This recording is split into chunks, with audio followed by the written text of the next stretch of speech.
Derby di Natale nella settima giornata di URC, lo United Rugby Championship, partita equilibrata tra le due squadre italiane.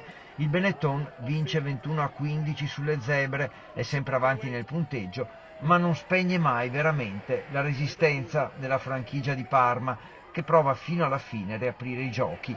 In realtà i Leoni conducono nel punteggio dall'inizio alla fine, arrivano sul 13-0 con una meta di Mendy e 8 punti al piede di Umaga e vanno all'intervallo sul 13-3 con il calcio di Montemauri che riduce lo svantaggio alla fine del primo tempo. Nella ripresa i primi a segnare sono di nuovo i padroni di casa con Umaga, ma il cartellino giallo a Menoncello apre la strada per la meta delle Zebre con Ferrari per il 16-10.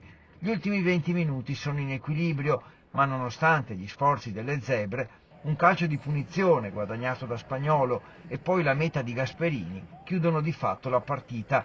Le Zebre comunque non mollano, infatti riescono a segnare con una meta alla fine con Gesi trasformata da Montemauri per il 21-15 e ora appuntamento con il derby di ritorno sabato prossimo a Parma. Intanto 4 punti preziosi in classifica per il Benetton che a fine partita ha salutato la partenza del nazionale argentino Thomas Albornoz che da domani si trasferisce in Francia a Tolone.